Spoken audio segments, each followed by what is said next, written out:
প্ৰিয় শ্ৰোতা নমস্কাৰ। আজি শিল্পী পৃথিৱী অনুষ্ঠানলৈ মই ৰন্দীপে আপোনাক স্বাগতম জনাইছোঁ।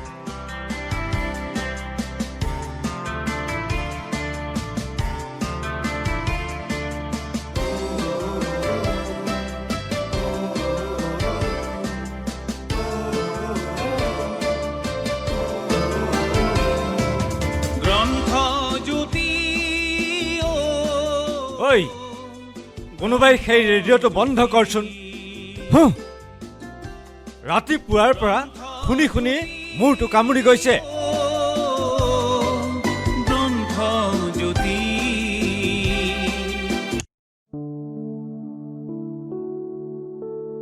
ইমানকে সুবিধা পাতি কৰি দিলো, লাগ বুলিলেই ছাবজেক্টৰ প্ৰতি টিউচন।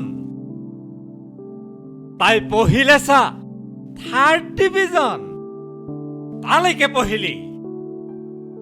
মোৰ টকা পইচা সকলো পানীত পেলালি। চাহকাপ কেতিয়াবাই দিলো নহয়, ঠাণ্ডা হ'ল চাগে। কি চাহ খাবা? ছোৱালীৰ ৰিজাল্টে পেটৰ ভোক বিয়া নাইকিয়া কৰিছে। ৰ'ব মই গৰম কৰি আনো। নালাগে, খাবলৈ মন যোৱা নাই, বাহিৰত পেলাই দিয়াগৈ। এতিয়া বলকি থাকিলে কি হ'ব? যেতিয়া ধৰিব লাগিছিল তেতিয়া মূৰৰ ওপৰত উঠাই ল'লে। অহাৰ ক্ষেত্ৰত অকল মই চিঞৰি থাকিব লাগে। সেইটোৱেতো মোৰ ভুল আছিল। ছোৱালীক মূৰত তুলি লোৱাৰ বাবেই নিজে আজি মই বাহিৰত মুখ উলিয়াব নোৱাৰি ঘৰত সোমাই থাকিব লগা হৈছে। বৰুৱানেতে ফোন কৰি আছে চাগৈ। কি বুলি যে কম এতিয়া? ছোৱালী পাছ কৰিছে, ইফালে 3rd ডিভিজন। নিভা বাইদেউ ল'ৰাটো হেনো 6টা লেটাৰ পৰা পাছ কৰিছে। অথনি এইফালে যদু বৰ্তা যাওঁতে কৈ থৈ গৈছে। এই ৰিজাল্টৰ বাবে আজি মই অফিচলৈকে নগলো। অফিচৰ পিয়ন ঘনকান্তলৈ ফোন কৰিলো। সি কৈছে নহয়, আমাৰ অফিচৰ কেৰাণী জিতেন দত্তৰ ছোৱালীয়ে বোলে ষ্টাৰ মাৰ্ক লৈ পাছ কৰিছে। লগৰ ঘনকান্তৰ ল'ৰাই বোলে 5টা নে 6টাত লেটাৰ লৈ পাছ কৰিছে। মই মোৰ গাটো বেয়া লাগিছে বুলি অফিচলৈ নগলো। কিন্তু অফিচত চাগে কিমান ডাঙৰ পাৰ্টি চলিছে। মই নোযোৱা কাৰণটো ইফালে চাগে অফিচৰ সকলোৰে মাজত বুবু বাবা চলিছে। বাইদেউ, অ' বাইদেউ, বাইদেউ। অ' ভাইটি আহ। ভিনদেউ অফিচ নাই যোৱা নেকি? নগলো হে, মনেই নগলে। বাইদেউ এই ক'ত আছে? প্ৰেৰণা, ঐ প্ৰেৰণা। আচ্ছা বাইদেউ, মই ৰিজাল্টৰ খবৰ পাই আহিলোঁ। এই নাই নেকি? আছে আছে, নাথাকি ক'ত যাব? ৰিজাল্ট ফালি দিছে নহয়, 3rd ডিভিজন। মামা ইমানকৈ মাতি আছিলোঁ, শুই আছিল নেকি তই? এতিয়া এতিয়া ঘৰৰ ভিতৰত মুখ লুকুৱাই শুই বহি আছে। বুজিছ, আমাৰো মুখ উলিয়াব নোৱাৰা কৰি দিছে। বচোন ব, ইয়াতে ব। ল তোৰ মিঠাই ল। বাইদেউ, বাইদেউ এইফালে আহিবিচোন। ৰবি, ভিনদলৈ চাহ বনাইছিলোৱে, তোলৈও নিছো।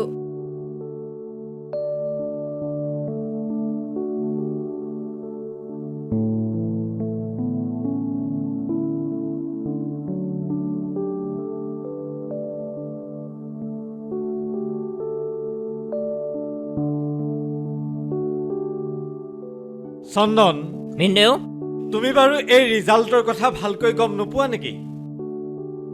এইদৰে 3rd ডিভিজন পালে কি হ'ব সেয়াটো তুমি ভালদৰে জানা।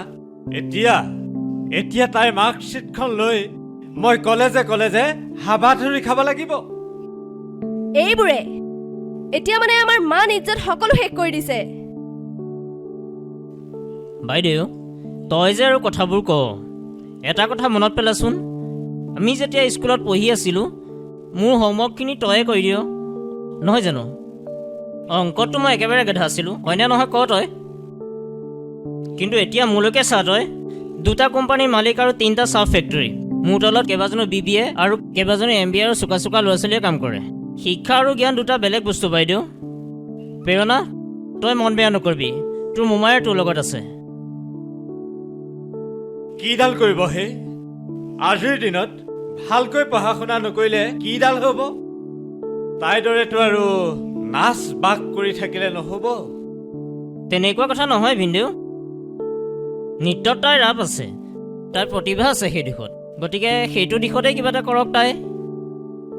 চা প্ৰেৰণা, নৃত্যত মানুহে বিশ্বজয় কৰিছে, গতিকে তই নৃত্যৰ যোগেৰেই মা দেউতাৰ পৰিচয় হ'ব লাগিব।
हेलो हेलो, मैं ग्रीन वैली प्रोडक्शन मुंबई से बोल रहा हूँ। आपके साथ हमारे फिल्म के कोरियोग्राफ के बारे में जो बातचीत हो रहा था, उसी सिलसिले में फ़ोन कर रहा हूँ आपको। हाँ जी। हाँ मैडम, हाँ हाँ अभी को हमारा प्रोड्यूसर साहब ने कॉन्फर्म किया है। हाँ हाँ हाँ ठीक है। हाँ ओके।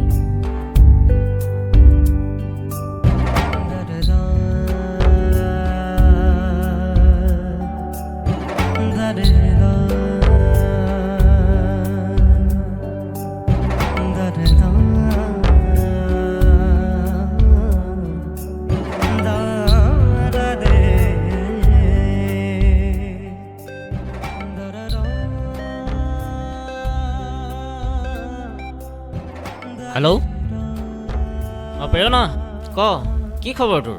হেল্ল' মামা।